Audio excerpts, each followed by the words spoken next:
All right, we're live. Oh man, it feels good. It feels good to get the quad box back on the screen. Welcome back everyone to the Forging Theories live stream.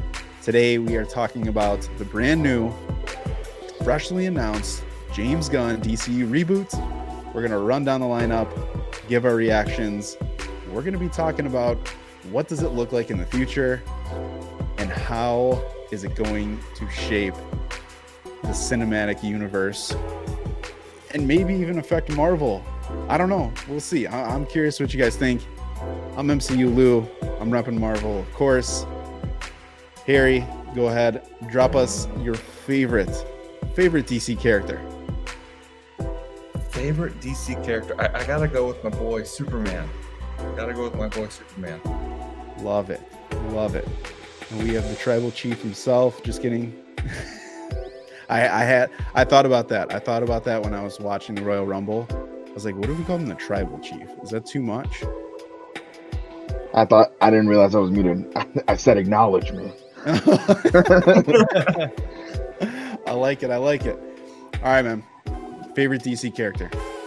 I think it's just not to be generic, but it's always going to be Batman. Absolutely love Batman, and you can't go wrong with him, especially because they publish nothing but Batman. Yeah, fair enough. And then we have the man in the darkness himself, Mr. Jalapeno. Yes, sir. You already know. Hit us with the best character. Your favorite DC character. Coming up with the season 9 finale, boy. Give me the Flash. Ooh, okay. Do I need to say Wonder Woman? Nah. Bro, I give me feel Cyborg at obligated. least. You know, fun fact, I actually really do not like Cyborg. I actually don't like Cyborg, period. Not even Teen Titans Cyborg? OG Teen Titans? Yes. Yeah. The OG one was good. Not the Teen Yes. Titans Go stuff, though. I don't know.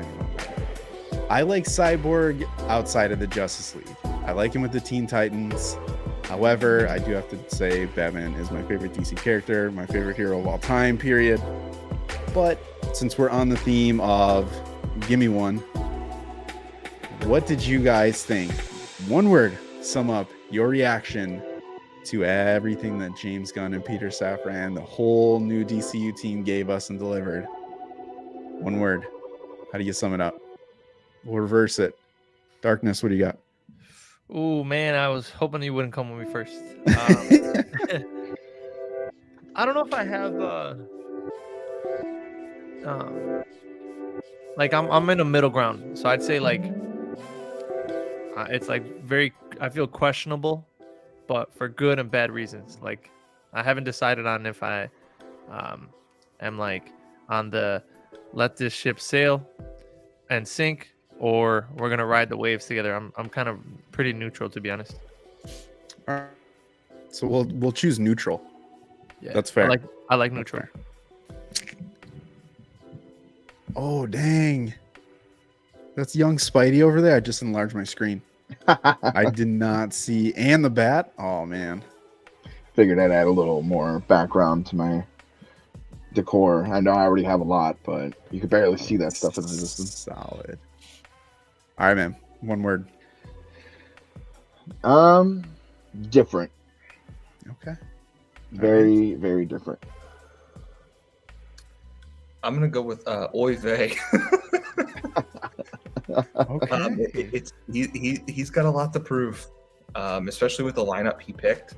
It's not your traditional lineup. You know, your marquee lineup would be, you know, your heavy hitters just starting out. You know, your Batman, your Superman. Of course, he does have those, but your Wonder Woman's, the characters. And I know this isn't one word, but it's not ideal. So he's just gonna have to prove a lot to me. Ooh. I'm gonna go with patience. Patience is my word with this one. We'll get into it, and we'll describe and kind of pull in hopefully how we are all feeling. But quickly, I wanted to throw this out here for anyone listening. I feel like a lot of people may have missed this piece, but it was on Variety during a special presentation.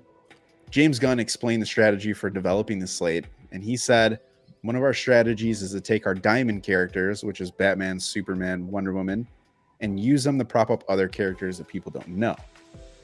Safran continued by explaining what makes DC Studios different from other production entities is that DC Studios is unprecedented. It is a standalone production entity and studio. It is the first time ever that everything DC related, film, television, live action, animation, gaming, is all centralized under one creative vision, that of James and myself. How do you guys feel about that statement? Very Or bold those statement. statements? It's very Easier said than done. Yeah, that's what I was saying, because it's a very good thing to have like more control, a microscopic like idea of like, you know, making sure you have your hands on the product at all times. But at the same time, if your hands are the only ones, eventually, you know, you can loosen up your grip. You don't want to keep the grip too tight, and then you lose people just because you only want it the way you want it.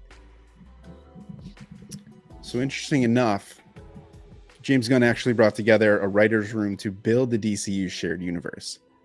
The Martian writer, Drew Goddard, Moon Knight and Doom Patrol's Jeremy Slater, the Flash and Batgirl scribe Christina Hobson, Watchmen, Crystal Henry, and comics writers Tom King were all brought together by the DC studio head.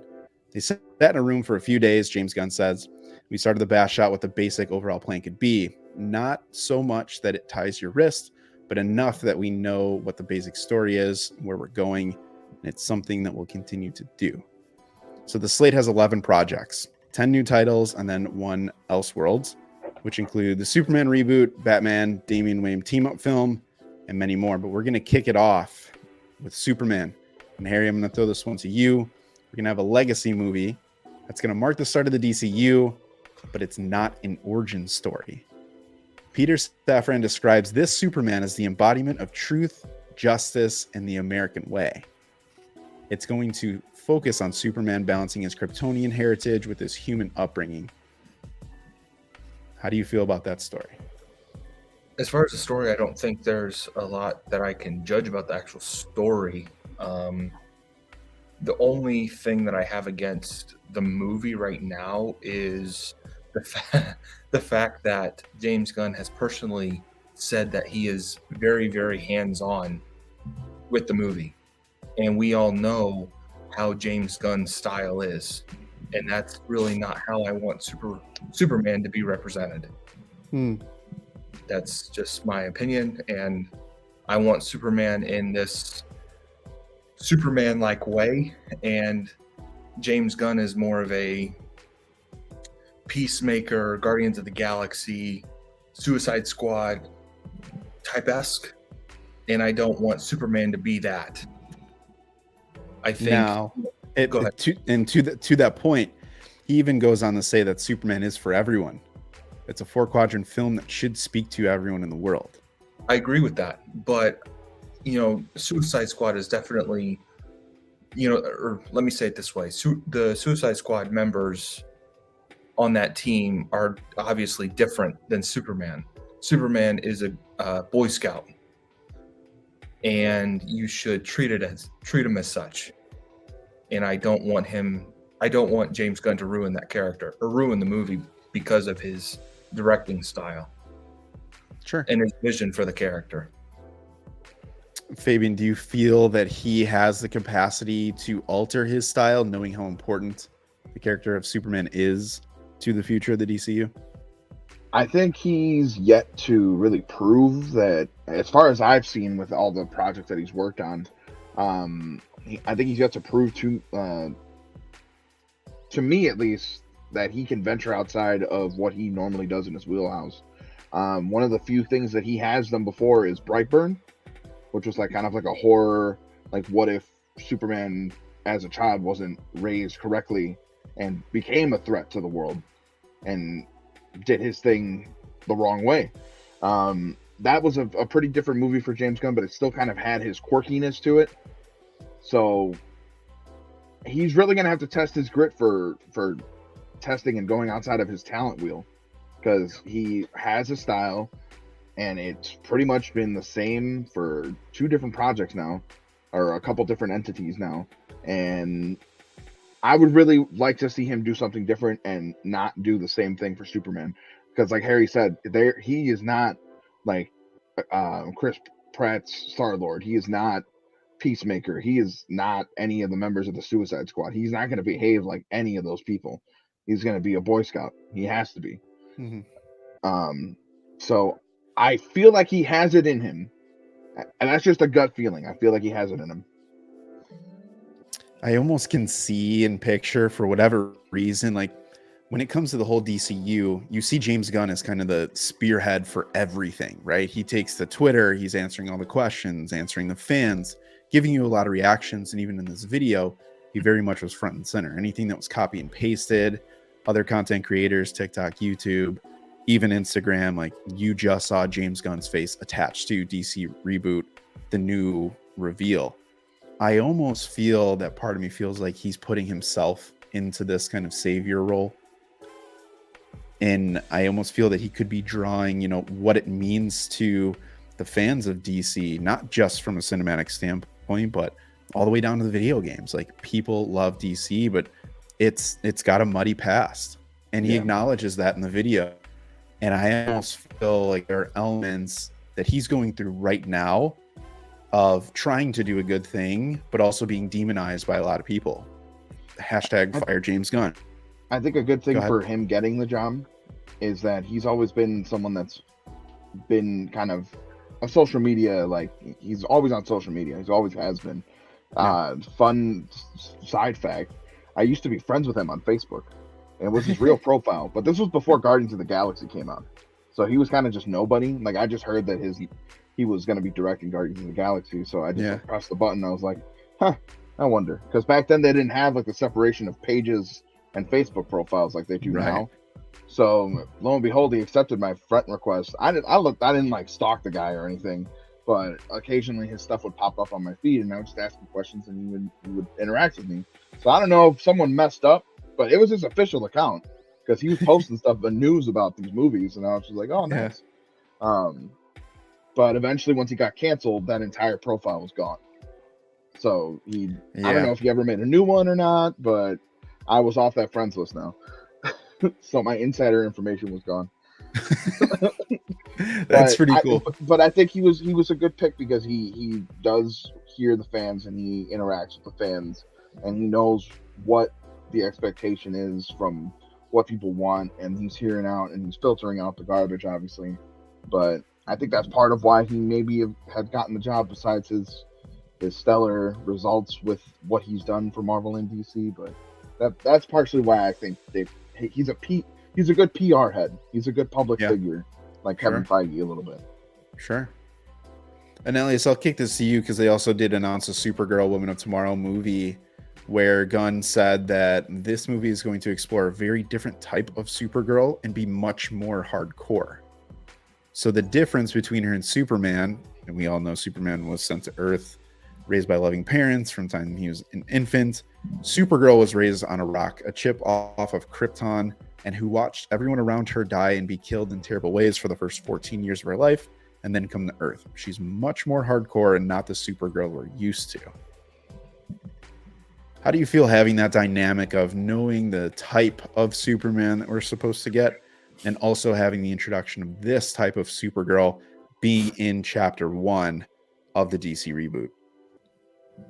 I think it's a good dynamic.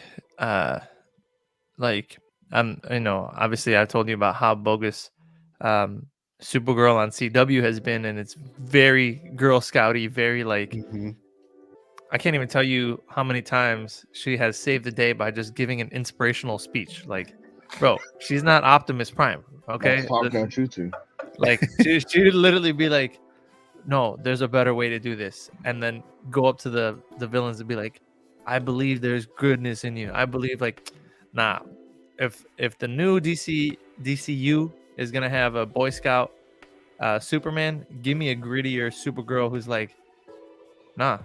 I have the same power scale, the power level as you, and because I've been on Krypton longer, I have more resistance to it. I'm not gonna hold back. Because people didn't hold back when I needed them the most. And it's going to allow her to get into that darker tone, kind of like a Batman and Superman kind of dynamic, right? Where Superman knows how to pull his punches. Batman is not pulling anything. Interesting. Do you, I want to ask you this follow-up question to it. Do you think that there can potentially be a separation between the Snyder version of Batman versus Superman and the kind of tone, the darker feel that they're going to put on this? I've personally gone through and I've seen a lot of people being like, well, if it's not supposed to be the Snyderverse, why are they doing a darker tone type of character? Like, I think it's silly because just because it's dark doesn't necessarily validate anything about them pulling the Snyderverse in. But that being said, I feel like the comparisons are inevitable, especially for the first chapter. Yeah. Do you feel that's justified? Yeah, I think the difference, and I've been watching a lot of reviews, so I kind of see this now, is that in the Snyderverse universe, well, I guess it's just the Snyderverse, but in that Snyderverse, all the heroes are very reluctant to be heroes. Like Wonder Woman, she saved the day back in whenever she first came out, and then she went into hiding. She was like, the world betrayed me, I'm not standing up for them. Then you have Cyborg, who's like, I'm a literal abomination, look at me, I'm not saving anyone. Batman, you know, he had his ways, but then, you know, in Batman vs Superman, he was branding prisoners, sending them to jail, and then the inmates were doing their, you know, his dirty work. So the Snyder cut, or the Snyder verse, I guess, was a lot of heroes kind of towing with the boundaries of what it meant to really be a hero. On the negative side, we didn't really get a lot of like those, you know, giddy Boy Scout characters like your Superman. You got a bit of that, but it wasn't enough. So I think as long as they can balance that dynamic, I'm okay with it. And Fabian, I'll kick it to you because I know that you've gone through, did the rewatch with Justice League Unlimited, you know, the essential blueprint for what it could look like for a future Justice League. In hearing what Elias or Mr. Jalapeno had just said, do you kind of feel that there was that reluctance, but then this is kind of the blueprint for how a team should come together? This is how they should be heroes and kind of how they should put themselves in the public spotlight. Well, in Justice League, the show, like almost everyone's already just kind of already ready to go. Like they're in the hero gig. The only people that are kind of just reluctant are like Green Arrow and whatnot. So I think it's important to get somebody through a reluctant hero arc, because everyone's going to go through it. When you have a certain power, it takes a while for some people to realize that they can, you know, not to do the old spiel, but great power comes great responsibility. So, you know, if you have something and the bad things happen, you do nothing to stop it, it happens because of you. Like that type of stuff. I feel like people need to go through that, and that's like the natural thing that's going to happen for some of them, but not everybody. Some people are ready to do it. So I think everybody's a different person. So I think with the Snyderverse, it's just that Warner Brothers had this obsession with making everybody dark and gritty and realistic. So we kind of had to do it to everybody. Everybody had to be Batman. I feel like, I hope that James Gunn, since he said that he is following a lot of this stuff, that he follows the arc that these guys have when they actually want to be heroes and they're doing their thing, and it's old news for them not to be working on this stuff, not to be wanting to be a hero, but knowing how to be a hero. Like, because there's episodes in there where like Shazam like endorses Lex Luthor to be president, and then they scold him for it afterwards. Like, you can't say that, you can't go out there as a Justice League member and do what you're doing. Like, you have to think about what you're saying. So that type of stuff where like they have to be careful about everything that they do, and they know how to, there's like a blueprint to being a superhero. That's the type of stuff that I would like to see from them. But there's a lot that they can take from the Justice League cartoon. Yeah. There's a good amount, and even with the projects that they announced, they can make a lot of those story arcs happen. But they got to take it real slow, because even in the Justice League show, it's a real slow build to get that final payoff. Right. And I think that was the cool point of him saying initially, you know, this is the Trinity. We're going to use them to elevate and catapult other characters. So while we're sticking on the main characters that most people know, James Gunn announced The Brave and the Bold, a Batman and Damian Wayne movie, and that's going to exist alongside Robert Pattinson's Batman, which is an Elseworld, which we'll get to in the end.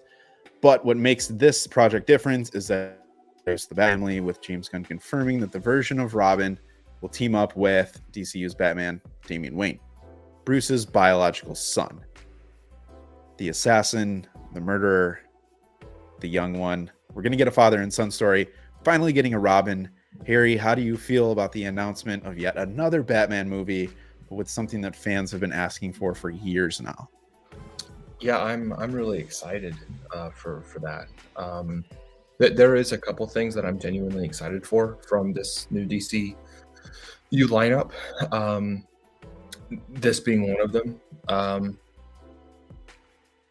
So yeah, we've never really got to see a Batman and Robin team up officially. We got to see, a hint at a Robin in Batman.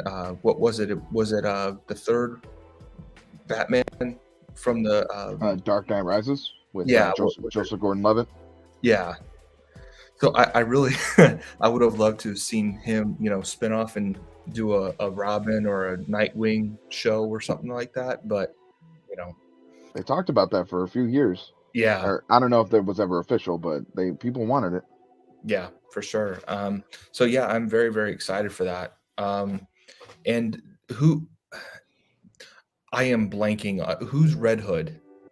What's Red Hood's name? Jason Todd. Jason Okay. Todd. People are gonna fire me for asking who that is. I'm so sorry. Listen, the fact that you know the name of. Yeah, that's what I really do want to see Jason Todd. Yeah, we've seen Jason Todd in Titan, the Titan show, with which I've actually really, really enjoyed. But Red Hood, that's not really who Red Hood is. So yeah, I want to see more Red Hood. Yeah, I'll open this up to you guys. My question with this is, it kind of seems like they're giving us the end point and they're leaving everything that came before kind of open-ended. Do you think it's a better... That's my problem. Okay, I was going to say, is that a good thing or a bad thing? Here's the thing. We got a young Superman, but then we got a Bruce Wayne that has made way through 4 Robins already and has a kid. And we're approaching Batfleck territory again. Like, he's got to be close to like another 20 years or 15 years to retirement or something. If he's pumped out 4 Robins by now and a Batgirl probably. Like, this is just assuming that they don't just flat out change everything and make Damian Wayne the first Robin, which I would not be a fan of. Like, I want Dick Grayson to be the first Robin, and I would have liked them to start from there and work their way up to the top. Damian Wayne to me is the best Robin from the comics. Just literally, like, he is the most prepared to be a Robin. Like, he is almost like on par with what Nightwing is at that point when he becomes Robin, because he's trained by the League of Assassins. So now Nightwing and all the rest of them, Red Hood, Jason Todd, and Tim Drake, they go elevate themselves and get their own identities later. But I would have liked to see that progression. I think a lot of people would have liked to see that progression. Jumping straight into a Bat family right off the bat, no pun intended. It can work out. I'll be optimistic about it. It can work out, but it just makes me nervous because it's like we got rid of Batfleck for this, but he might already be older, dealing with a kid at this point. So what's the point? So, what you got cooking there, Mr. Jalapeno? Yeah, he's got that lean. Like, you're about to just throw some fire at us. I just see your eyeballs in there in the dark. I have to agree. I mean, I love Damian Wayne. I think he's probably the most savage Robin out there. Even comparison to Red Hood. He he really toes the line between morality, right? Like I can definitely see the interaction between him and Bruce or Batman, whatever, going up against somebody, and Bruce having to not only stop whoever the villain is, but also stop Damian from killing him because that's not part of the code. So I would love to see that interaction. But yeah, like you said, we completely passed over Nightwing, Jason Todd, and Tim Drake. And I'll clarify my stance. I don't think that it'll be bad. Like, we'll get ultimately a good character interaction and a great story probably, because the source material that he mentioned for Grant Morrison was a great story. So if they adapt that even loosely, they're gonna have a good time. It's just that we're leaving a lot of history on the table and a lot of potential on the table from even more history that I wish we could have seen. Agree. Yeah. And we've touched on this slightly. I don't know if it was in our group message or if this was on a previous live, but there's a chance, and I'd be curious on, I don't know how they would do it, but depending on how it goes, is there a chance that we can see Batman through each previous Robin's eyes? Like, people are telling the story about Batman, and you kind of have this image that's created, but the one that we really see on screen is the one who's going to be in The Brave and the Bold. I just feel like that sounds like a year in the making, but I kind of would be okay with that, or at least having like a Red Hood tell the story, a Jason Todd tell the story, Dick Grayson tell the story about Batman. Then you have like a true kind of beginning. You have your Joker come in, like everyone's talking about Batman, but Batman feels almost like he is the special character that is used sparingly, right? He's not like how we've seen him before, like in The Batman, Robert Pattinson, like he is 90% of the screen. That's who we see the most. Mm-hmm. I think I'd be okay with that, from people telling us who Batman is through their eyes and how he has shaped and molded them. But ultimately, anything that we get from a Justice League standpoint, that is the aged, a little bit older Batman. I don't know how they're going to tell the timelines. That is kind of an issue. But I do want to throw this in here. Isaac, he's just intrigued on why they are starting with Damian, since that's his most current Robin. I'm curious. I haven't seen a lot of comments on this on social media or anything, but I would have to go back and see the timeline of what Grant Morrison did and like what was around that time. I just think that I can tell you right now. I mean, I haven't even read the stuff, but I'm just familiar with the timeline because I had to I read the stuff that comes after what happens. But essentially, this whole arc with Batman and Bruce Wayne happens, and then he has his son, and they parade around for a little bit, just a little bit. And then Bruce Wayne dies, and Dick Grayson becomes Batman. So then most of the stories in his run are Batman and Damian Wayne, or Dick Grayson as Batman and Damian Wayne together. So, I mean, if they want to do that, that'd be something that they've never done before. But again, you're leaving a lot of history on the table, and you're going to confuse a lot of people. Yeah, no, that's very fair. And I want to touch on this one first before we kind of go into a little speed round here. But we have Paradise Lost, the Wonder Woman prequel, HBO Max series. Uh-oh. Lots of movement here. Okay. Not interested.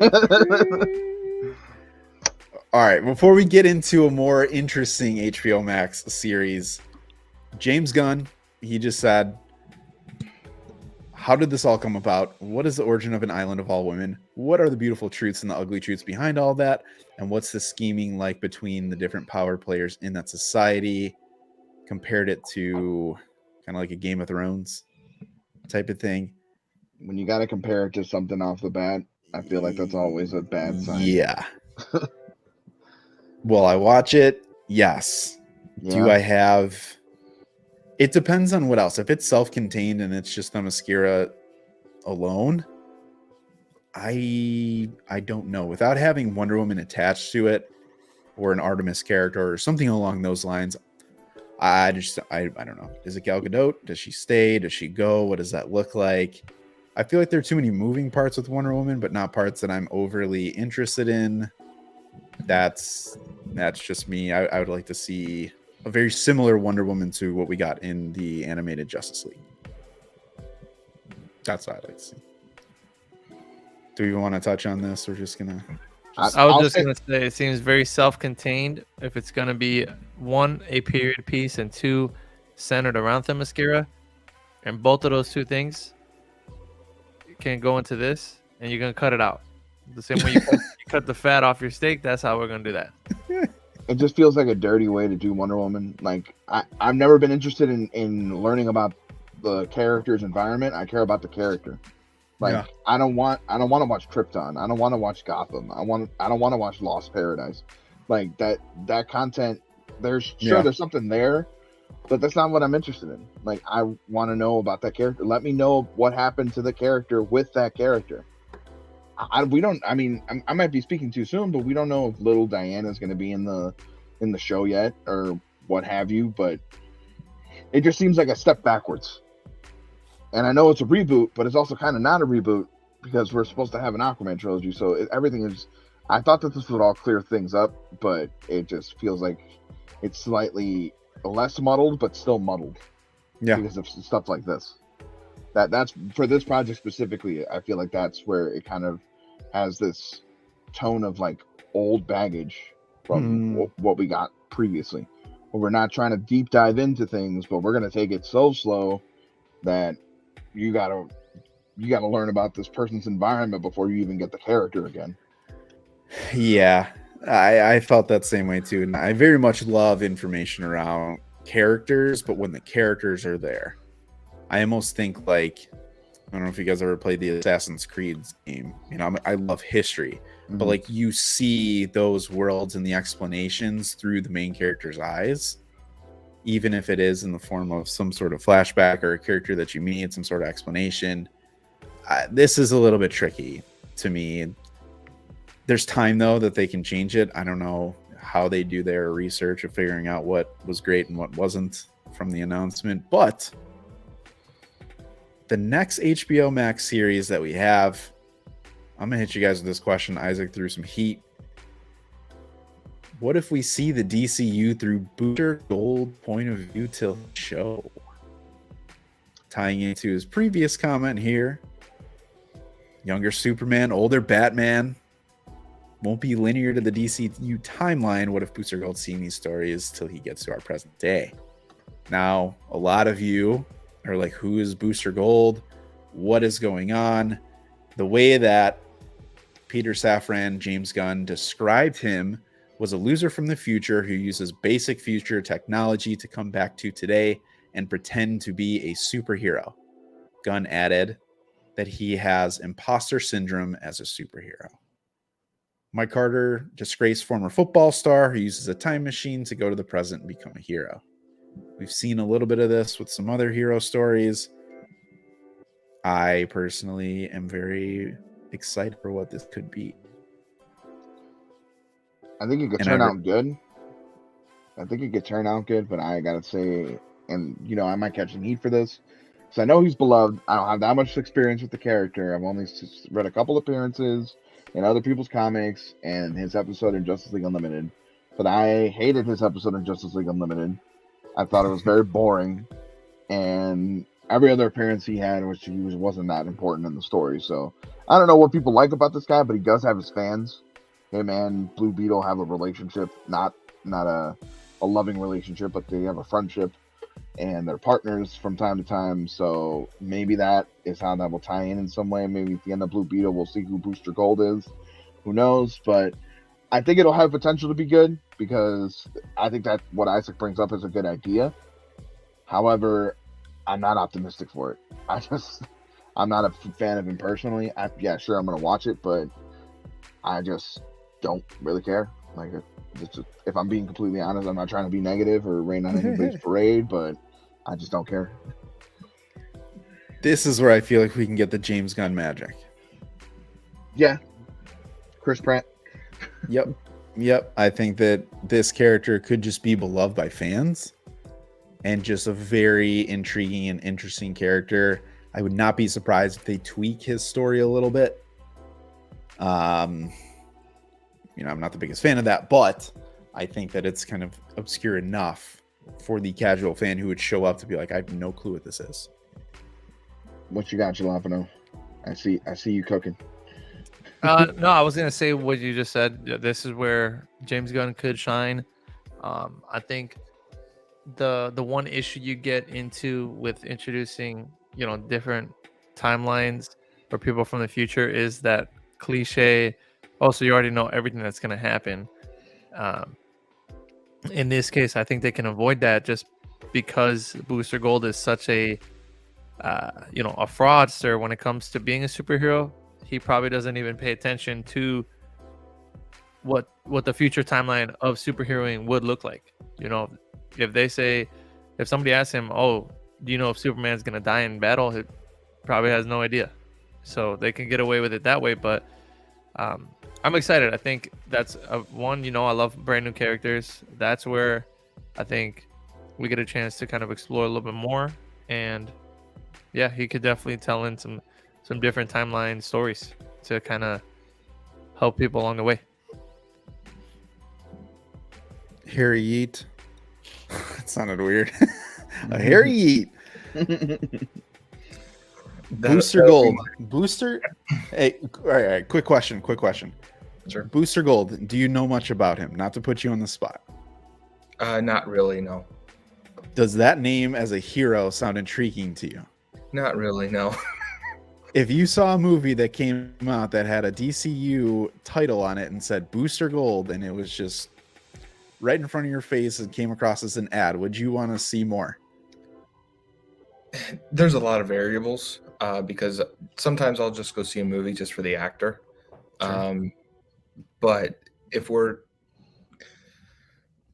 no, not really. That's the short answer. Now, what if I told you there is a lot of variables? Okay, what if I told you there was an animated series called Creature Commandos that was originally a team of classic monsters, Frankenstein's monster, werewolf, vampire, Gorgon, fighting Nazis in World War II, but they were given a modern take. And those voice actors would end up becoming live action actors. Does that sound interesting? So Doom Patrol, essentially. Yeah. I mean, this is his Guardians. This is literally his Guardians of the Galaxy, except it's Guardians of whatever you want to call it. And I mean, the voice actor stuff, that's not the biggest deal for me. Like, if you're a voice actor in the show and then you come on to real life, it's just, it doesn't matter in terms of the actual voice. What matters is the continuity. In that sense, is everything that's going to happen in this show, animation style, going to directly tie into whenever they appear again next in live action. That's really the most important part. Now, knowing that he has succeeded in team up movies like Suicide Squad, Guardians of the Galaxy, I wouldn't be opposed to going to see it. And more than likely, it will be a very James Gunny, if you will, movie. Are we talking about the Authority or the Commandos? The Commandos. Okay. I thought that was a show. Yeah, animated. Okay. Oh, I didn't know if we were. You said theater, so I was going to see it. Oh, no, that was just a hypothetical. I thought we switched to Authority out of nowhere, and I was like, whoa, hold on. No. Well, I wouldn't be surprised if James Gunn put his spin on everything in the new DCU. No, not for me. I'm not. I mean, he is the co-CEO, so anyway. But yeah, I mean, knowing that he does have some success in team up movies, I wouldn't be opposed to it for sure. Okay. All right. I'm going to hit you guys with this one.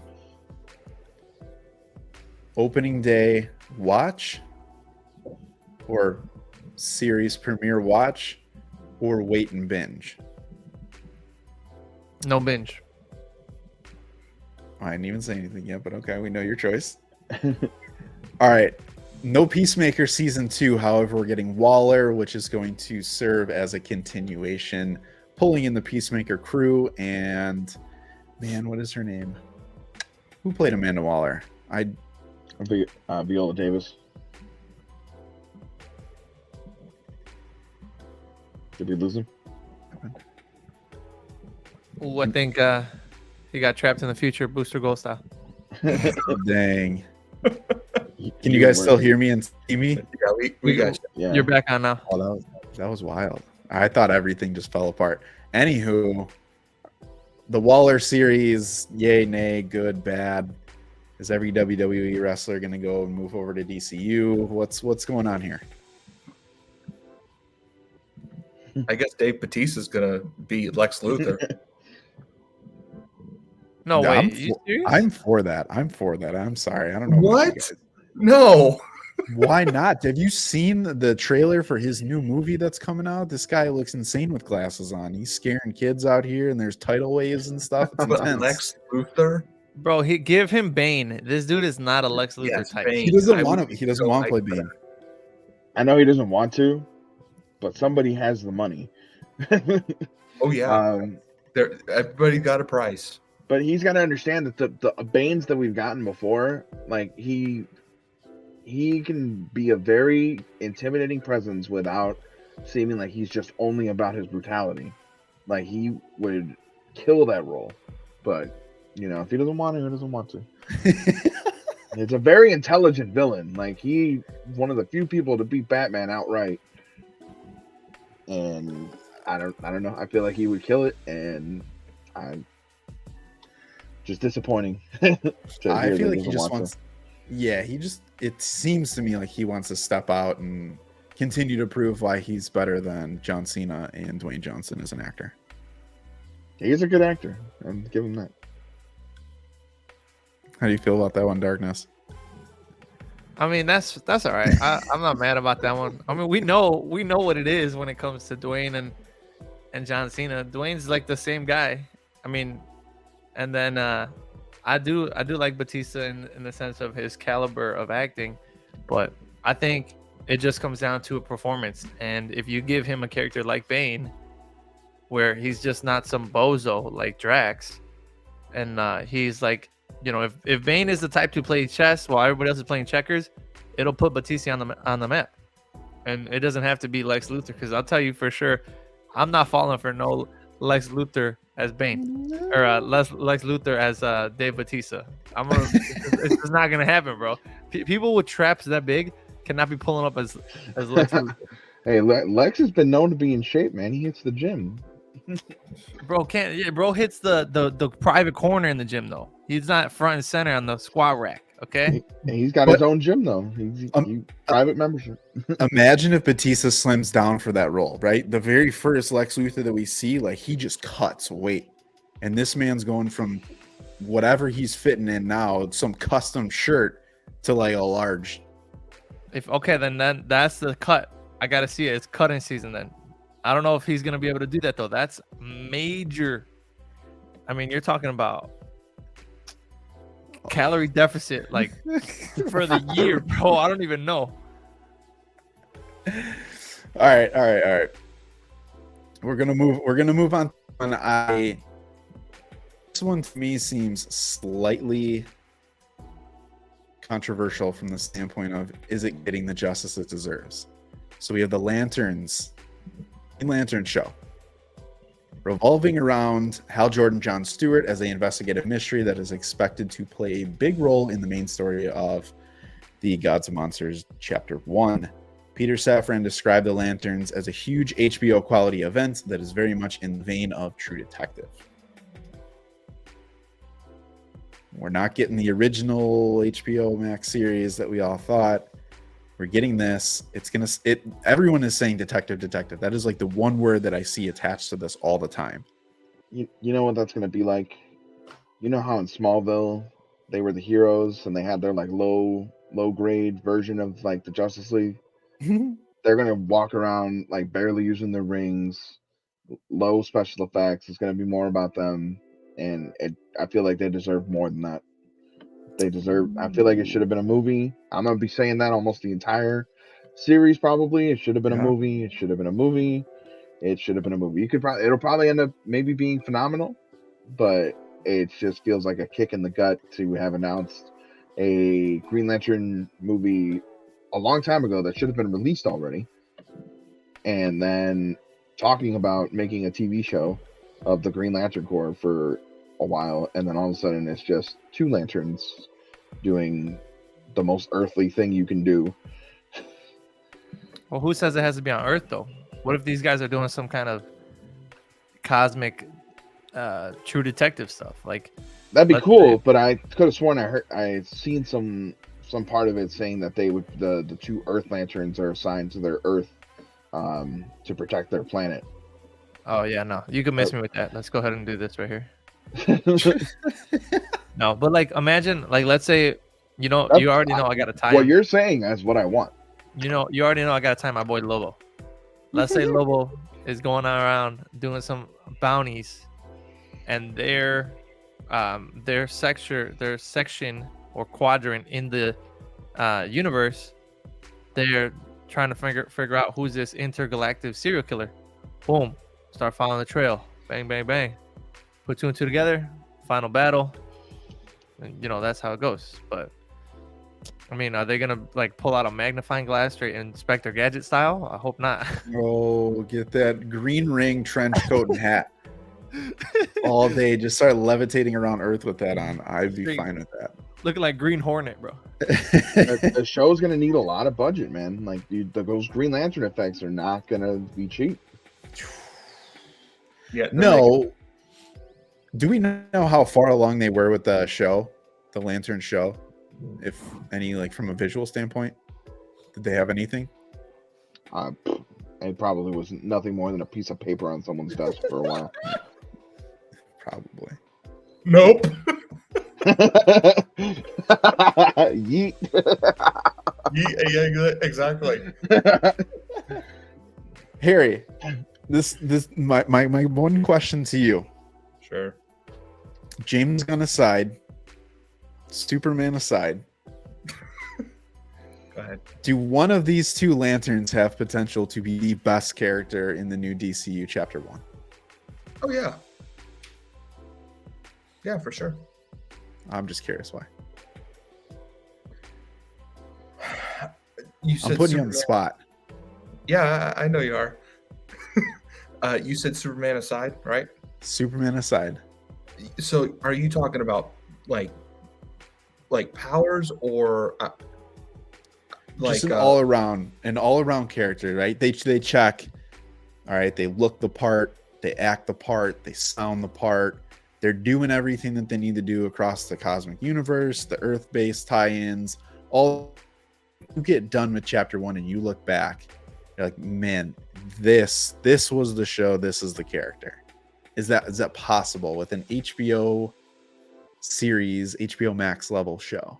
Well, there's a lot of levels you need to think about with the Superman movie, even because a lot of people are going to be really, really bitter that they recasted Henry Cavill still. So that's really going to demote that movie, if you will. Okay. But the last project that we got from a Green Lantern was Ryan Reynolds, and that was amazing. So I think even a TV show, I think it's going to be pretty good. I was actually talking to my stepdad, and I think that intrigues me a little bit. So I think it's going to be at least as good, if not better. Just because I'm not a big comic book reader, so I'm intrigued by the story, and hopefully it's an origin story, just so I can learn about the actual Hal Jordan and the John Stewart characters. So I'm very intrigued by that show. As far as which is going to be better, it's hard telling right now. But as far as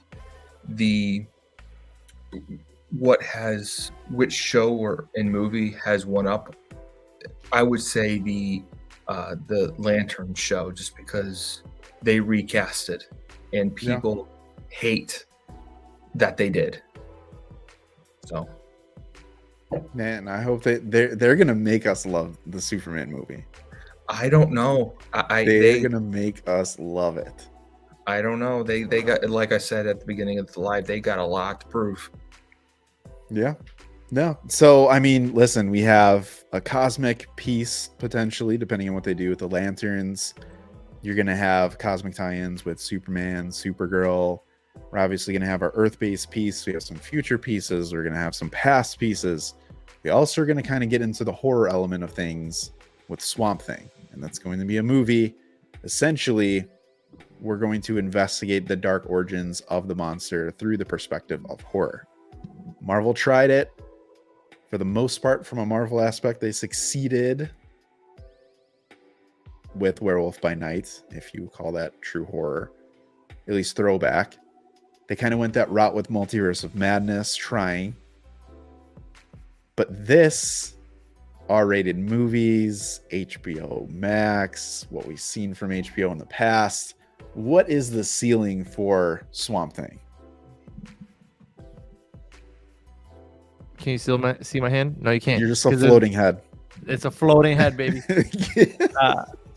Dude, I'm excited. I mean, do I think that he warranted a full-on standalone? Probably not.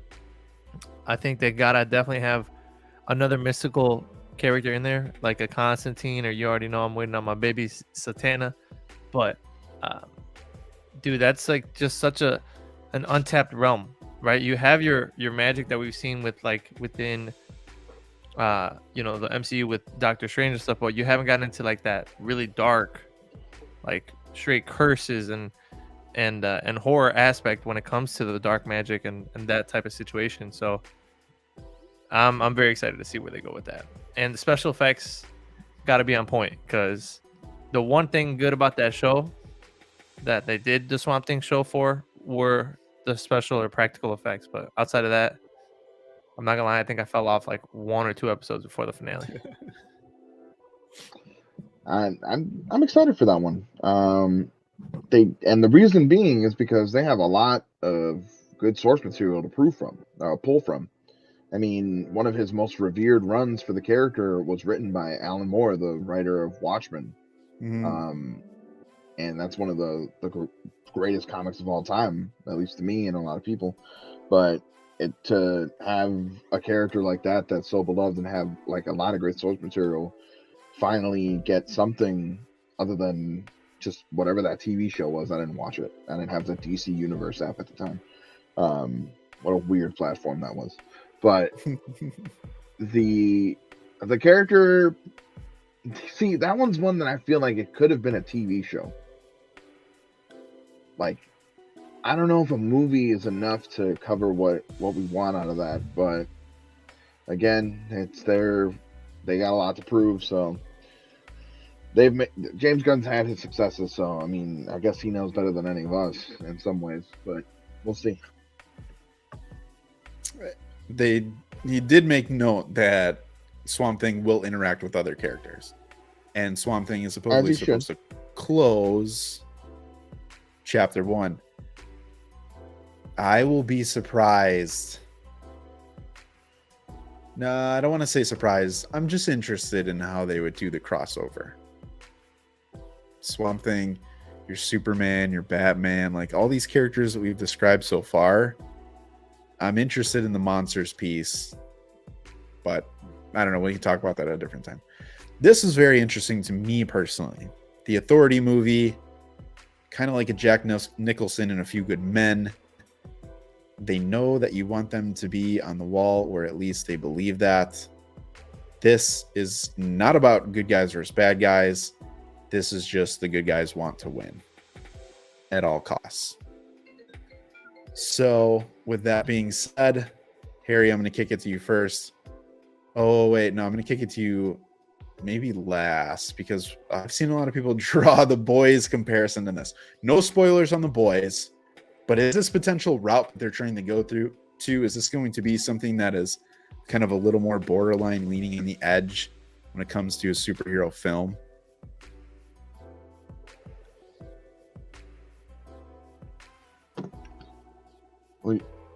Who are we kicking it to? Anyone? Yeah, it's open.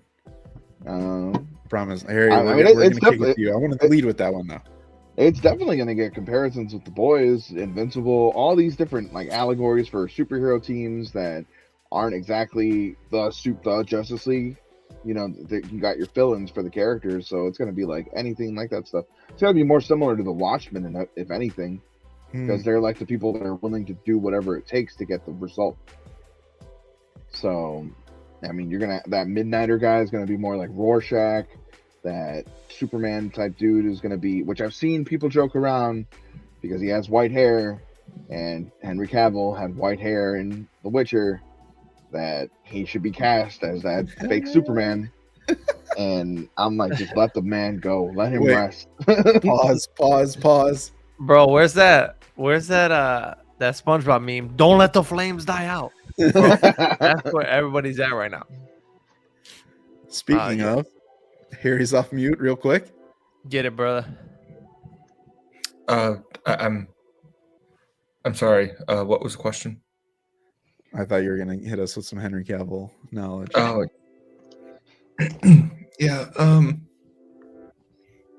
Yeah. Hopefully he gets transferred to Marvel. Hopefully. I'm so done with him at DC. I promise I'll leave this alone. I promise you I will leave this Henry Cavill stuff alone. I just had to get it out. It's been a while. It's been a while since it's in my system. It's pent up. I don't need to see a reaction like on your face. Yeah, no, just WB and DC have done him so dirty, and the reason that I loved him as Superman is just genuinely because he's a stand-up guy, in real life too. So, and the fact that they've just said, "Hey, you're Superman." Oh wait, nope, you're not. Oh wait, yeah, you really are Superman. We want you back. Oh wait, no, we really don't want you. Oh wait, let's have you come back one more time. You know, this is a free trial. We're gonna see if you could do well, but I guess he wasn't even hired. But I guess it's hard to hire someone now. So yeah, they're just doing him and Dwayne Johnson really dirty. So I'm just, yeah, that's my vent session. I still don't understand what is going on with that, because like they got rid of like half the cast for that Justice League, Snyder's Justice League, and supposedly Ezra Miller and Jason Momoa are still going to be around And Gal Gadot. Yeah, after the reset. So like, how does that make sense? Like, I that type of stuff happens in the comics. Like when they rebooted the DC universe with New 52, that Superman was a different Superman than the original one from like all the time that people have been reading comic books. He had a slightly different origin story. Then eventually that one dies and the OG came back. So maybe many years down the line, Henry Cavill comes back with a little family. He's got a kid in the Snyder verse, so. All right. It doesn't make a lot of sense for, like, I was hoping for a full reboot. Like, if you're gonna kick out certain people, everything should have been reset completely. That's part of why this is kind of like, it's got this weird taste to it. Yeah. Mm-hmm. Harry, did you say he's got a kid in the Snyderverse? Clark Kent and Lois Lane have a kid in the Snyderverse. She was pregnant. Did she carry to term? I don't remember that. There was so in the Snyder cut there was a pregnancy test, a positive pregnancy test on the end table, and it obviously, unless she was shacking up with someone else, it's his. Martian Manhunter. Yo, don't let me find out that it was Lexus. Oh my.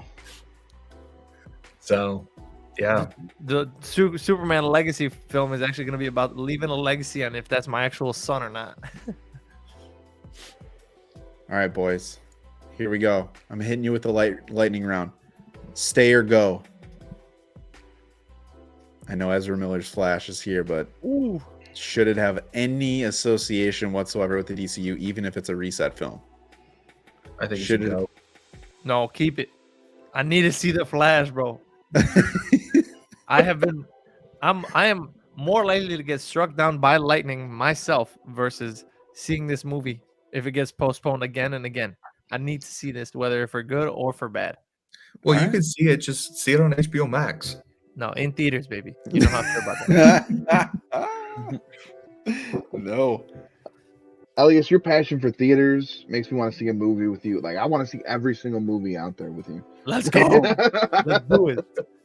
I will say, Don't let the No. flames die out, bro. one of the best cinematic moments I have ever had was with this man at the end of Infinity War. Yes, sir, bro. I remember that, Dude, bro. it The movie was over. Steady silent, bro. Like the whole theater was quiet. You could hear a pin drop. It's over. Credits are rolling. I'm like, man, I'm dead, bro. The whole theater starts laughing, bro. I felt like hell up there, baby. every time I see Nick Fury, and that's and it was funny though, because like that was the night, that was opening weekend, and like everyone was just like, damn, like what happened, like what is going on, like it felt heavy. And this man pulls up and just has the whole IMAX theater busting out in laughter. It was perfect. Bro, It I was had to lighten the mood, bro. Everybody was heartbroken. Let's give them a little bit of a little pep in their step before they get home. You know what I'm saying? I might have been one of the only people that when I saw that happen, I was so happy. I was, and not because they were dead, Wipe not them. because they were dead, but like they did it, like they Yeah. did something that they normally would not do to shock people, and it's something that happens in the comics. Like half of them die. Like most of them die actually fighting Thanos in the Infinity Gauntlet story, like brutally. Like he puts a cube on Cyclops' head and makes him suffocate. Like it ain't pretty. He like removes Wolverine's entire skeleton. Like it was not pretty, but like to see them all go, like at least half of them, and they cut the credits and everything. It was beautiful. It was just like Empire Strikes Back. Mm. We got the real life Thanos over here. Hey man, we talk heroes and villains here. All right, villains still get their spotlight, but yeah, that was one of a kind moment. Real quick. Do we agree with James Gunn that he says The Flash is one of the greatest superhero movies Bro's trying to hype it up. I already ever made? I already One of the messaged Harry greatest. in the DMs. I said he's just trying to get people to go back to the theaters and make sure they can get every last dime. The first Bro. Avengers movie is going to be better than this Flash movie. I can probably see that. The one thing I will say is if they really do use it as a reboot and the final portion of it kind of shows, you know, Dorothy coming out, we're not in Kansas anymore. If they say that and they show that we're not in the old DCEU, I think it could possibly work. Because it'll be the first and only movie to ever literally establish a brand new franchise within and of itself. Who gets the cameo? I thought Which- we already got them all. I thought we got the list. Yeah, No, straight let's say. from No, I'm saying like if they reset everything, is it possible that they have filmed something from a new character? Like, what if we get a Lanterns post credit? Oh, okay, that's what you mean. That's what I mean. Like, they show us something from the new DCU, some sort of character. It's not going to Big be secret. Superman. It's not going to be Henry that Cavill. would be the most clutch thing to do, because then you reveal to the world the casting of like, hey, you're not my Superman. Who are you? Mm-hmm. I mean, I that's my pick right there. You just spit gold, cut him a check. Who else but Ezra Miller could say that? Nobody. Like, he knows Superman better than probably anybody who'd be in that movie, unless it's Ben Affleck. Or it could be Aquaman, except now he pulls up as Lobo and he's like, wait, don't you live underwater? Bro, they said he's only playing one character. I don't know what he's been. If that's the case, I don't know why he's been all over social media, like saying all this random stuff. Bro, Unless- for real. Maybe Unless he didn't he's like going to Henry Cavill. Bro, Harry, he is not gonna be the thing. I swear, if he's the thing, I'm done. Okay, I'm sorry. You cannot have a great looking man like Jason Momoa play a Rock, dude. Give me somebody. Give me The I Rock. can't even. No, well, the Rock would be funny, but bro, give me somebody. Give me the Hunchback of Notre Dame to play that. You know what I'm saying? You can't have old boy with his hair flipping and he just turns into this literal rock, and then he's gonna say your favorite line, Chief. He's gonna say, "This is fantastic." Oh no, bro! That goes down as probably like Black Adam kind of almost took the throne there at the end of Black Adam when he was like, "What do you 10th Adam is really old school or whatever," and then it just cuts to black and shows Black Adam, or like right, he smiles at the camera, and then it just reveals the Black Adam logo, like almost pretty close second to that fantastic Fan 4 stick moment. I love it. I love it. I love it. I love it.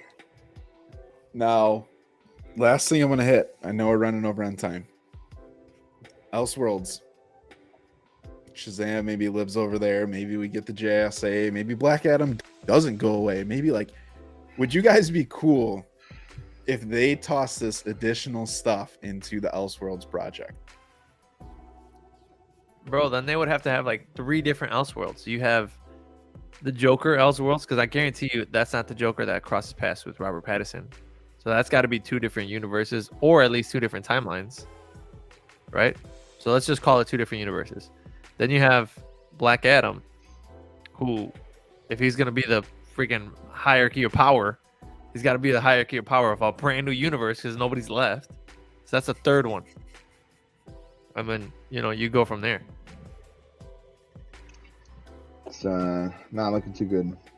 I think the movies that have to be the Elseworld stuff have to be like these high class art, like character projects. Like the Joker was a character project. The Batman was a pretty big like character project. Like it felt more like when I say this, I hope I put it plainly, but like it felt like a good movie, like just a movie in general. Like and the comic book stuff was like in the background. Like you take away the bat suit, you take away the really all you got to do is take away the bat suit, and you pretty much have like just like a crime noir thriller on your hands, like trying to catch a murderer, and the dude's just like running around beating up criminals at night because he thinks he's hot stuff right there. But I think they need to keep it at that and not get too wide outside of that. Like otherwise things are going to start getting messy. Like they can put that Elseworlds logo on there, but they're going to still confuse people. Yeah. It's already confusing. You know what? I actually have to say I think they made it a little bit cleaner. Besides Aquaman, that's the only one that really sticks out as a sore thumb for me. Shazam, I felt it was Elseworlds before I even knew that it was going to exist. Like Shazam was his own place. I'm not a huge fan of him anyways. But I do, man, I'm sorry. If it's a hate fest on you, I'm sorry. I'm sorry. He's got good Funko Pops. I don't know. I do like his Funko Pops. You got me there. Yeah. Bro, But all I know is the Elseworlds DC projects gonna say in association with DCEU. DCU. DCU, yeah. Sorry. Drop the E. no, I think it is. It's probably just going to have that logo and then have some sick animation, and then Elseworlds will pop up. So is Elseworlds the next DCEU? It'll be DC Elseworlds universe. The E always was Elseworld. Oh, really? I'm just playing. Like, imagine like, that's how they play it off. They're just like DC Elseworld universe was how they're like. Yeah, that's what the E was the whole time. There's nothing. That's why nothing ever made sense because it was all Elseworlds.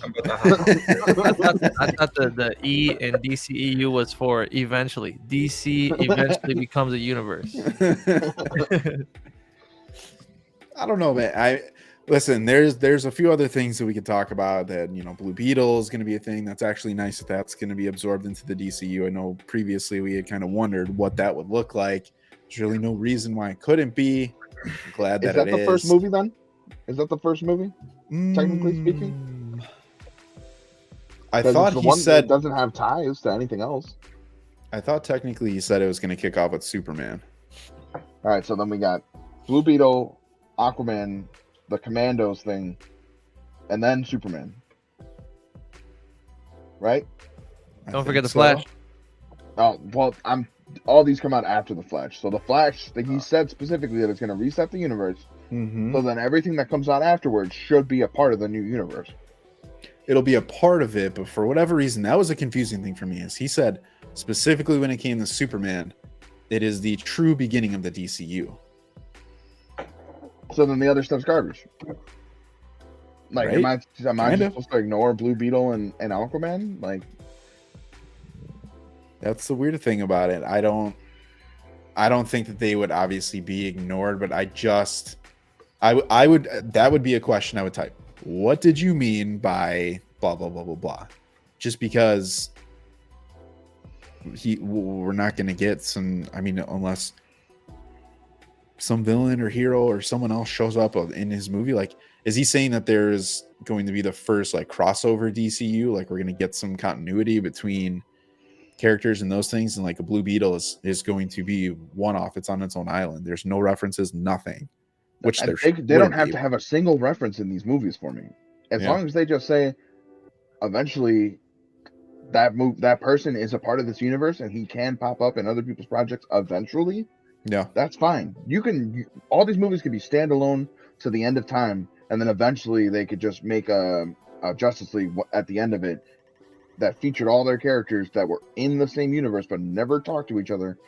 And then I would still be fine with that. Like, a good movie's still a good movie, but like, we need some clarity about like how this makes sense. Because you go back to like the X-Men Fox universe, that wasn't as much of a mess, but it was still kind of messy. And when you're trying to build up a plan, you gotta do something to like make it fit together a little bit in order to compete with Marvel. And that leads me to the last point.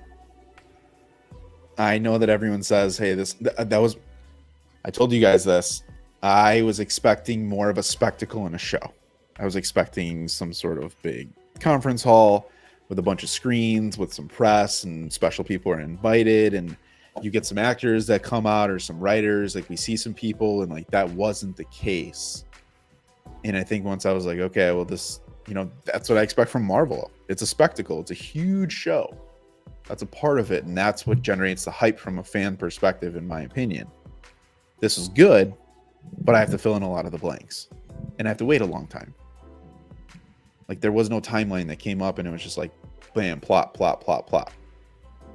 We just had that question. Like, what is kickoff? If it's Flash, blank, blank, blank, Superman, what is this gray area? What are we talking about? You said it in the messenger, but it just felt like they told us that they promised us that we were going to get news in January, and they were like, "Oh crap! It's the last day of January. We got to give them something." Yeah, yeah. It did. When I was watching it as it came out, I was just like, "This doesn't feel as clean as I was expecting it to." I'm glad and I'm excited that you're sharing with what you're talking about in these rooms that no one else can get into. That's great. But there's still a lot on the table. If these projects do change, then we're going to question, really, what are you doing here? Right? How long is this going to take? Because you only have a contract for 4 years from what we've seen. So if we're talking 2025 and you start 2023, you're halfway through when you're just kicking things off. By the time everything else is done, is that your 4 years? And hand the book off and chapter 2 is run by someone else? I don't know. I'm sure he'll stick around.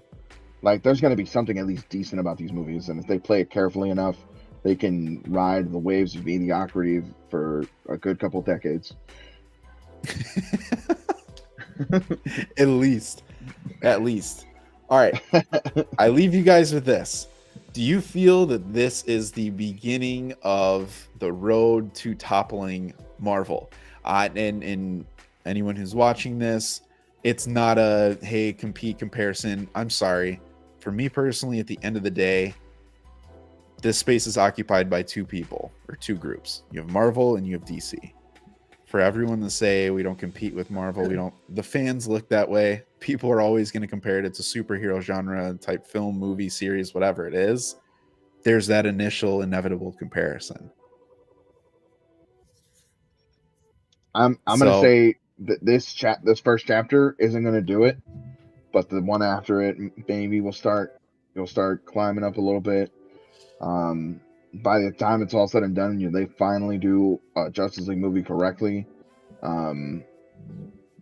It's possible. They got to rebuild the faith with the fans, because the only way that you're going to topple Marvel is with the box office, which is a little bit easier now because of inflation. And some Marvel fans are just kind of like, they're fickle. They're dealing like one project wasn't to their liking, so now the whole thing is bad.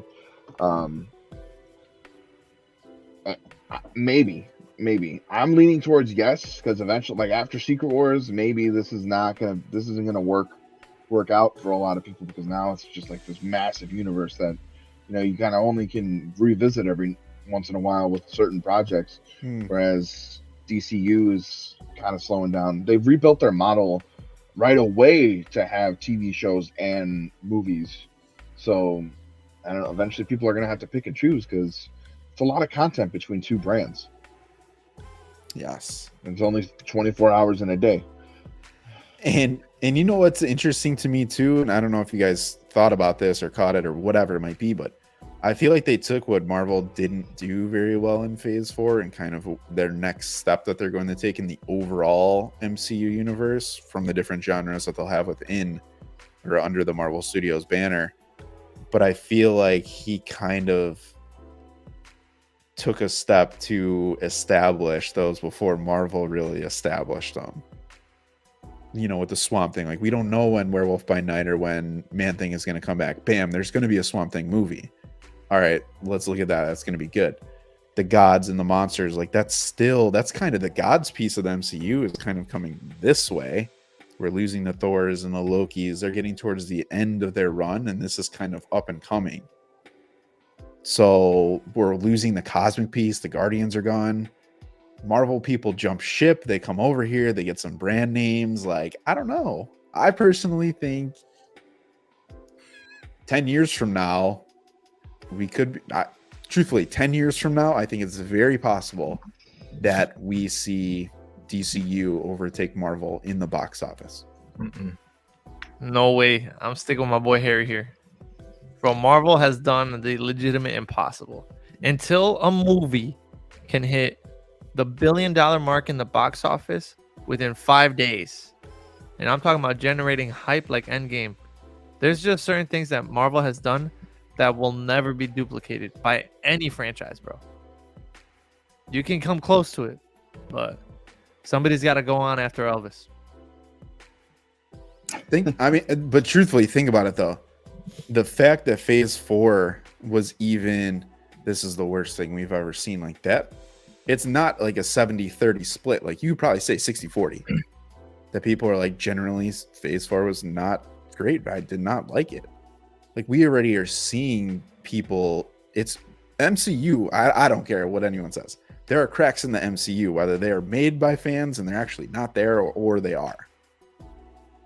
But this is where someone else can come up, and I think that there's a chance if they get the right faces. But yet they keep watching. Never have I seen anyone that's complained so much about these things say they're done, because they have to. They have to keep staying in the conversation, because that's how you get content, because it's the most powerful, like most popular thing out there. All these content creators that like constantly make like 15 videos about every single She-Hulk episode as they air in that week, they're thriving off of it, because that's what's going to get them views. They have to complain. People like seeing other people complain and arguing. People want to argue. That's what the algorithm's for now. So for all the complaining, nobody's stopping watching. Like I don't know, there's casuals that maybe are like, I'm not going to catch every project, but the trend continues. I will say this. If the objective was to compete with Marvel, I still don't understand why you would choose to pick Swamp Thing over something like the Lanterns to be a movie. I don't understand that in my mind, but I know he knows more than me because he has experience. I don't get it. I don't see it. And I don't see his vision. So let me ask you this, right? One of the big things that came out of Werewolf by Night was people wanted to see Man-Thing. People love Ted. What is the next best step? What is the next like logical step for a creature character like that? Better visual effects, more time on screen. That can't happen in a TV show. Most likely that'd be a movie, no? yeah, but to pick that character over a character like Green Lantern or multiple Green Lanterns, I'm more interested in Green Lantern than a monster. Most people would be. That's what I believe the general consensus would be. Those two things should be flipped. Even though I want to see a Swamp Thing, it's backwards to me. At least for where the money's at. Agree.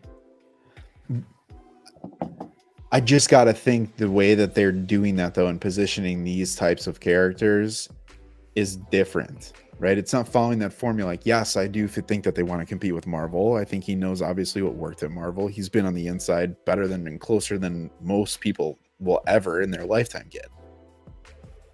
But I don't think that this was a mistake. I think each of these pieces, like Lantern, if they made a Lantern movie, what's Lanterns 2? What's the next step? If I see and I'm like, I know that they should be on screen, I'm going to watch their HBO Max show. But when I see that they're on screen in that movie and they nail the show, I'm going to be probably 2, 3, 4, 10 times more excited about the movie than I probably would be about a movie than the show.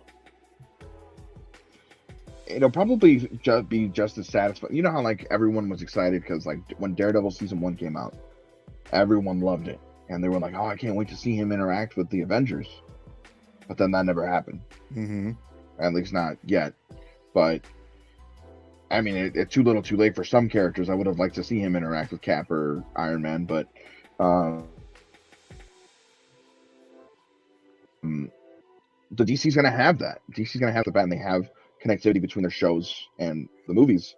So I guess that's one advantage that they have, is that they have that right off the bat.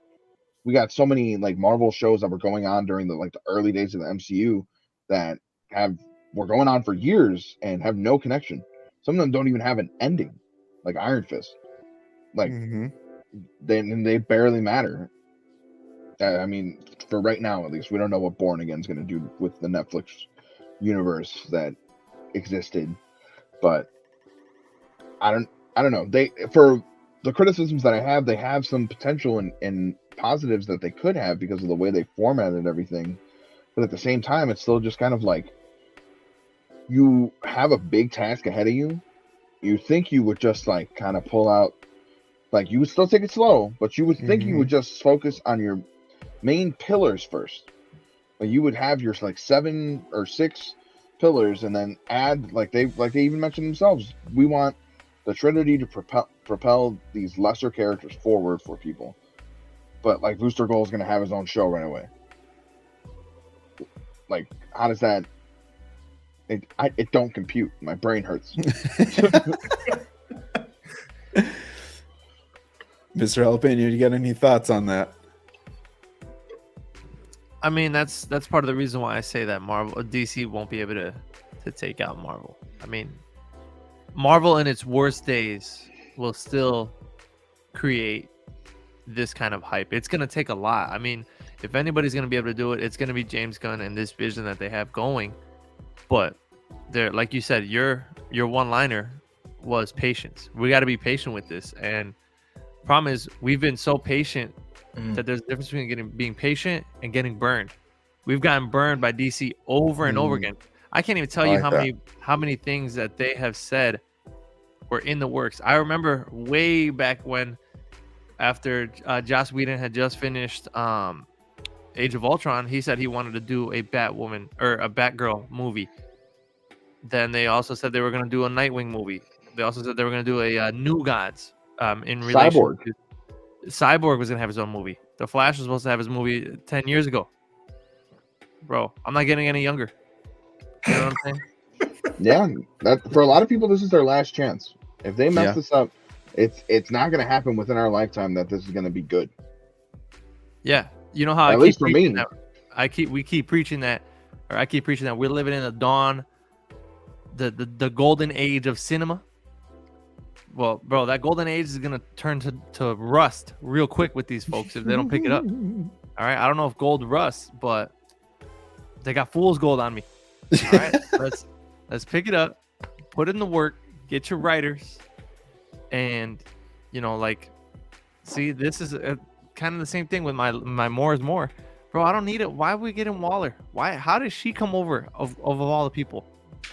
Why are we getting a Wonder Woman backstory? Like, But Is it even her backstory? Like, go ahead. but that You know, might like- be, but that might be James Gunn trying to get Peacemaker into his universe. okay, well, Well, I mean, I love listen, there's Peacemaker, some. but like favoritism.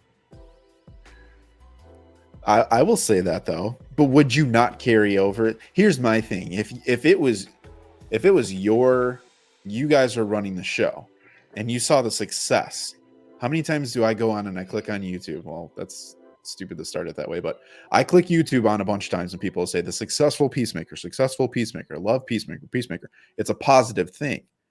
So if that's what I did, that's my association, that's my stamp on what was good in the past. I'm going to pull that over. And so when we run down the list and we're just like, well, we know Peacemaker was whatever, but blah, blah, blah, blah, blah. Like that's established credibility of something in his style, albeit if you like it or hate it, that's something that did work. And if we can get another Suicide Squad or get something along those lines, because I mean, if we think about it, would we rather have Thunderbolts or Suicide Squad? Suicide Squad for sure. But you're taking one person out of it, dude. That's like if you ask me, would you rather have Suicide Squad or Taskmaster? Bro, like, and then you're gonna tell me that Taskmaster is gonna build a universe? Like, I get it. Peacemaker was good for what it was for some people. I didn't mind it. Like, it wasn't my favorite show, but I had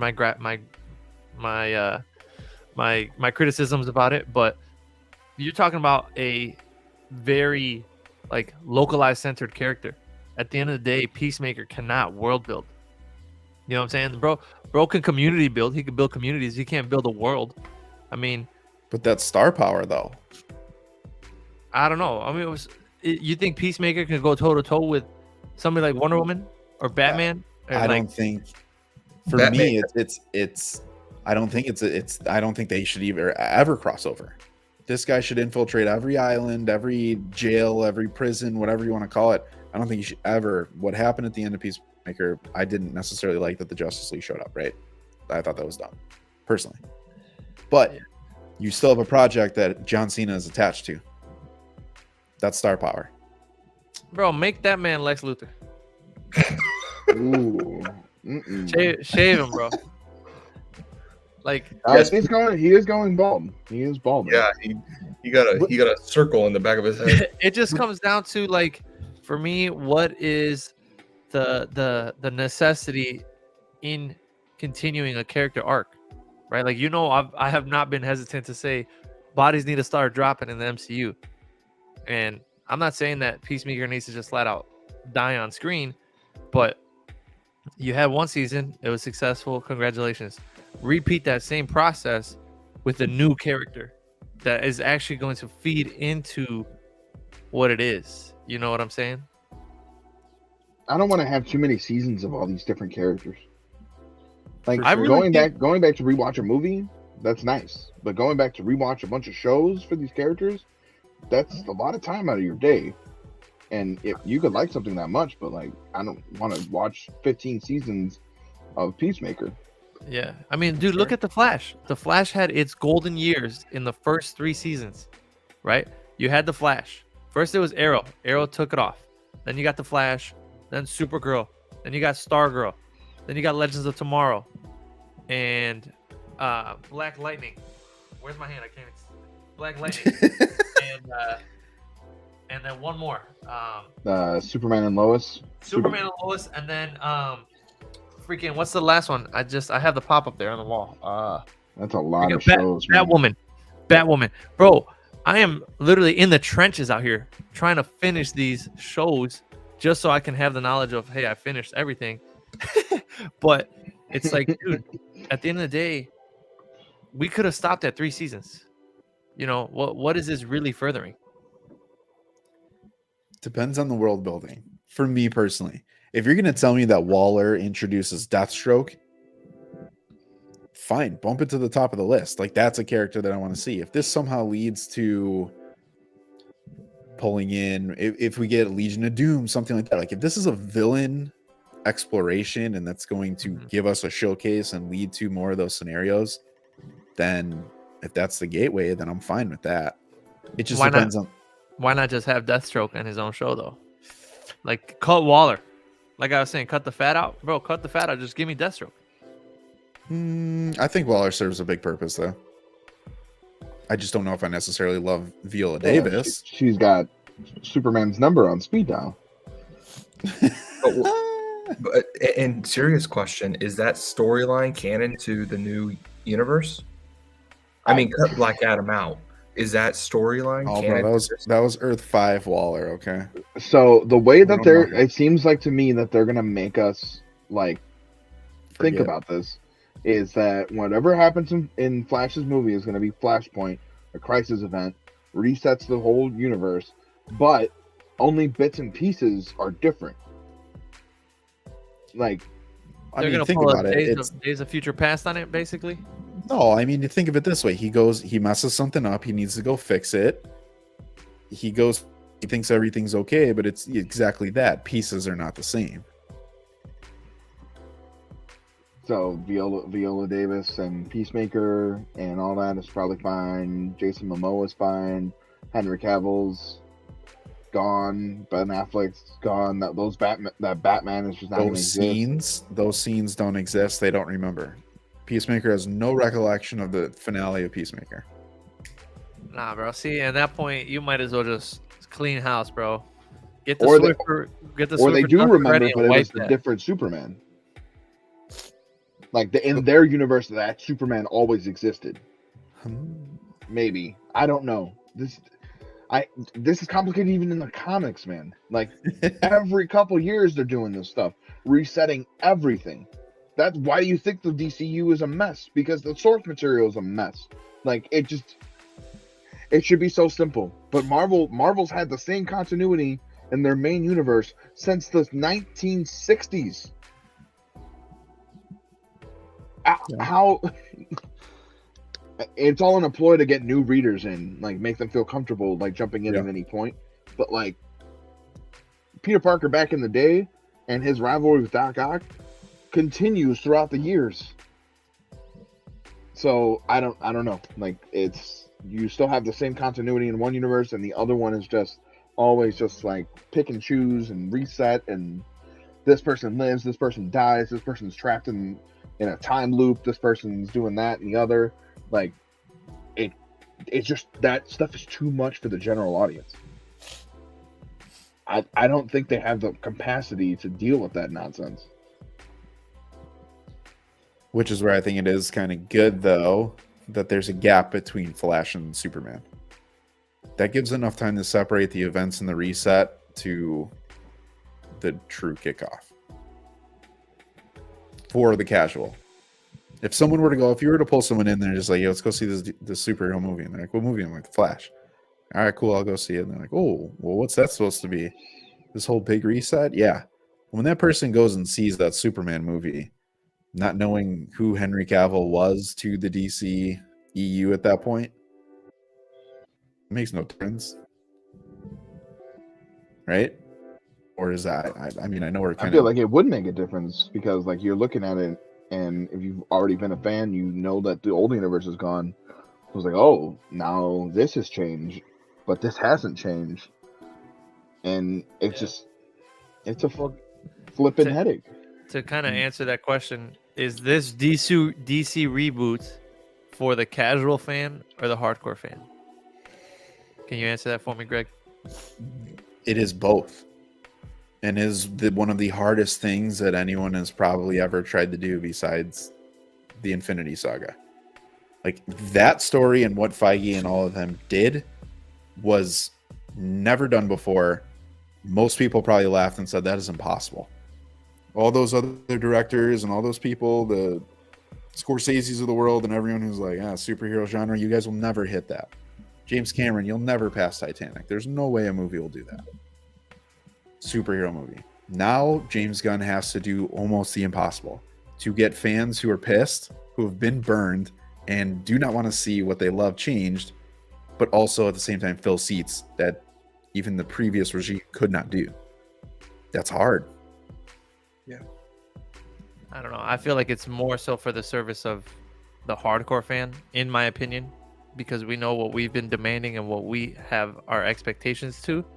And at the end of the day, I would like to believe that the expectations that are set for what the DCU is supposed to become is coming from the hardcore fans versus the casual fan. The casual fan is not the one asking James Gunn, yo, get this right. So in that sense, I don't know if it does, if it matters. They can ask, but he ain't gonna listen. I mean, the hardcore fan wants the Snyder cut. They want the Snyderverse, and that's what I was going to say. I personally think the hardcore fan wants what had happened. They want more of that. They want to finish that story. That's incomplete story. You can't go to bed at night being like, what happened? After everything that they fed us, like we will potentially die with an incomplete Snyderverse.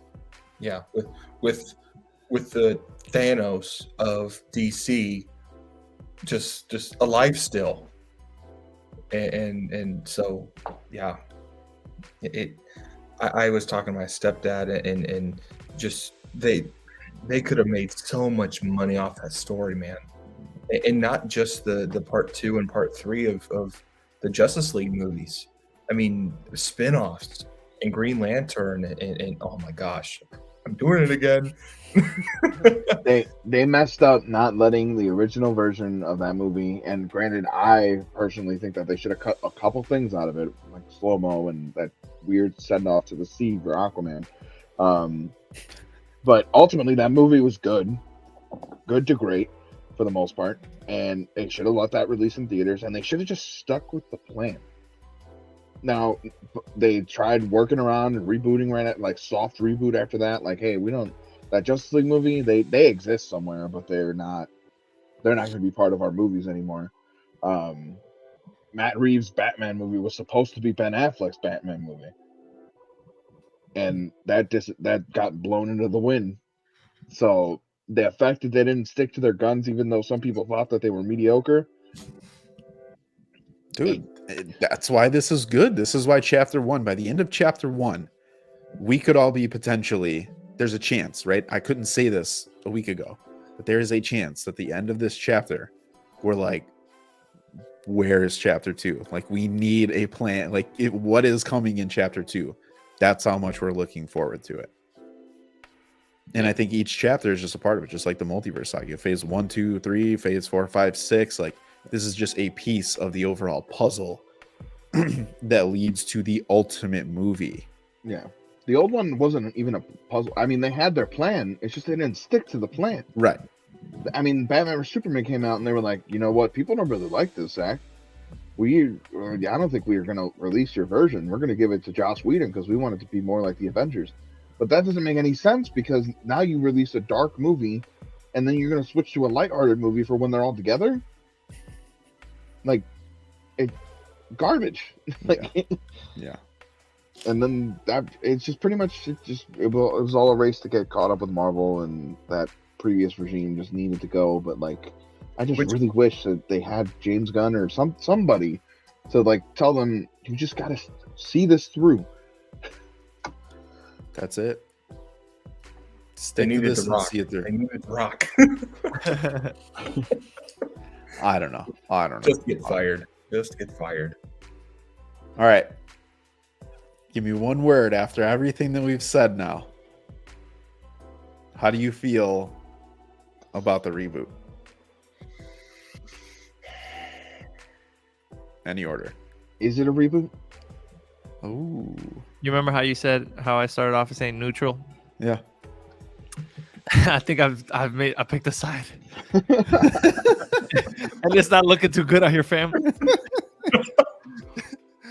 Oh man, bro. Look, here's the last thing I gotta say. Anybody can say a concept or what's in the works. Bro, until I get a first trailer and everything is like ticket sales are ready to go, at the end of the day, I'm waiting for another heartbreak, you know? Who knows if the reaction of this announcement is gonna send people into pandemonium and be like, James Gunn, people are hating this announcement. Scrap all of it. All of it. And it's like, dude, now we're back to square one again. Like, bro, they need to stop announcing stuff until it's ready to go. Like it's damn near 70% completed. Like, oh boy, got too many Twitter fingers.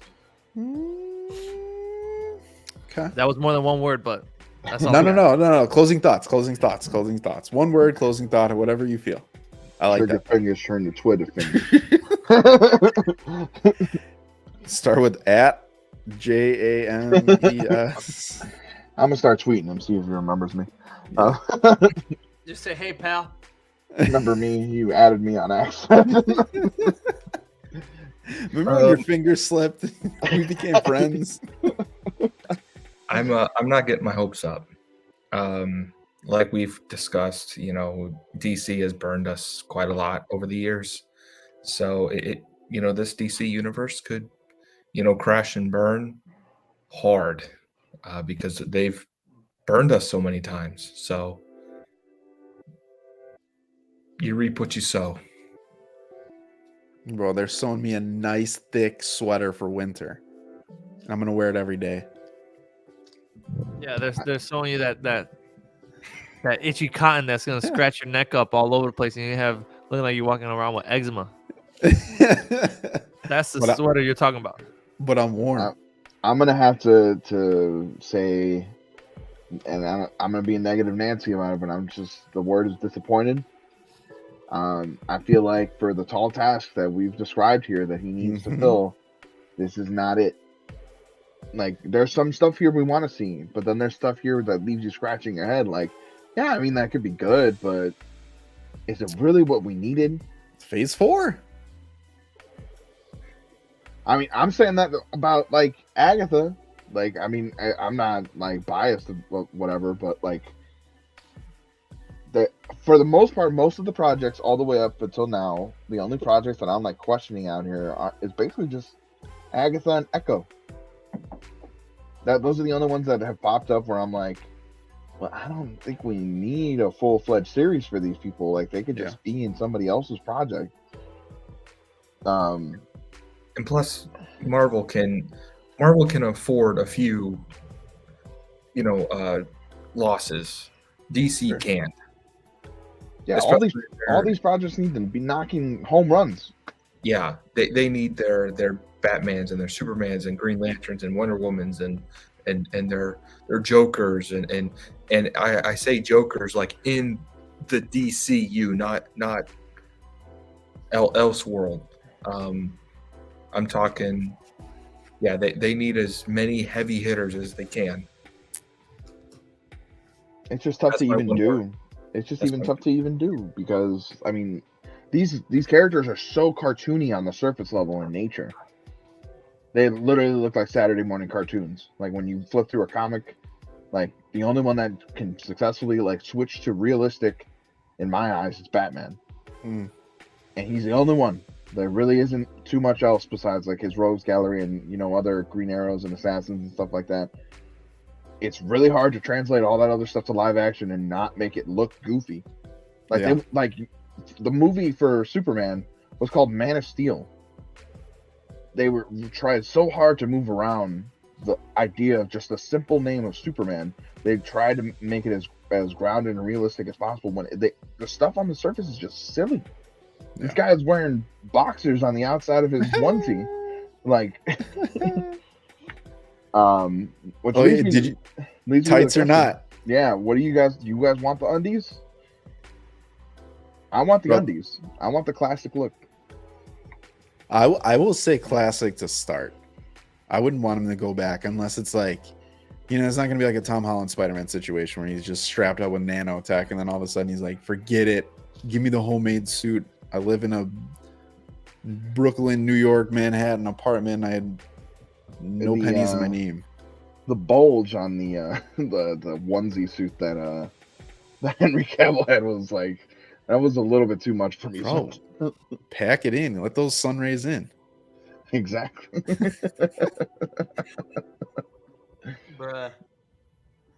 Oh, there's the rivalry. Namor and Superman. There you go. Break the internet, baby.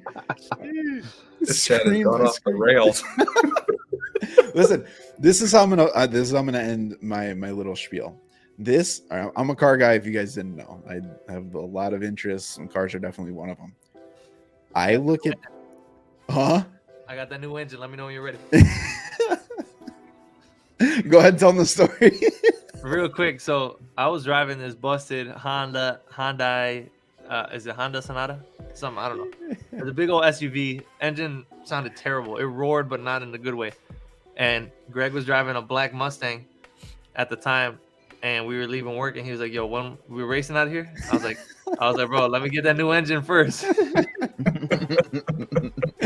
That was a good moment. That was a good moment. But I look. What's up? No, I was just saying, go ahead. I look at this like they reveal a concept car. Like you see the initial designs, you see the outline, you're just like, okay, well, you're bringing back like a Toyota Supra or something like that, right? You're bringing it back. It looks different from what we love. However, they partner, they do some things, whatever. The production comes out, it looks slightly different, but after everyone tests it, after everyone gets it, people buy it, they love it. Bam! Next thing you know, it's an icon kind of thing. That's how I'm looking at this DC reboot. It's not once we finally get production of a lot of these things, I think they're going to be tweaked slightly, but I think it's a good start. It's something different. I think that they have the ability to take chances versus just giving us all the heavy hitters right up front. I'm hopeful. I will be patient because I don't need 10 courses for my meals. I'm just going to eat good over on Marvel and then peek over my shoulder every once in a while and get an update on Twitter from James Gunn. You guys ready yet? No? Okay, cool. I'll see you guys next year. We got Kang coming up. Yeet. Yeet. I'm not saying any. Listen, I have no comments on that's why I've been silent on Quantumania. I'm not saying anything. I'm still safe from the leaks. I have not heard anything. No, bro. The leaks. My basement's flooded. Oh no. Basement's flooded. I'm not saying a word. Oh, can you at least smile or frown? No, bro. I'm not saying a word. I'm silent. No arguments from this guy. You're treating me like that dude that told me he saw the new Transformers, and then I was like, "Oh, did you like it?" No, I can't say anything. Oh, bro, I can't say anything. But that's coming out in a couple weeks, so we're gonna reconvene for a recap, some thoughts. Hopefully, you guys all want to join. Get the faces back together. We'll see. I have proof right here. Were we right or were we wrong? Who knows? Also, be aware that there's new further leaks beyond what was already leaked. More? That came out. There's more. Oh my. I turned on YouTube. I get 3 things that come up. Car videos, children's learning, and freaking YouTube spoilers. That is what I get. And the entire row is just thumbnail Kang. So. Nope. No leaks out here, baby. Nope. I just highly recommend. And there's even some Fantastic Four additional stuff, not from a character standpoint. So just be aware on that too. I don't know how true that is, but I don't know. The internet's a dangerous place in a lot of ways. You've been warned. All right, gentlemen. Well, always great chatting. Love it. jury's out on the DC reboot. Who knows? At least we got something. We'll see. Hashtag Henry Cavill lives on. Hashtag don't let the flames die out. All right, gentlemen. All right, guys. Take it easy. Yeah. And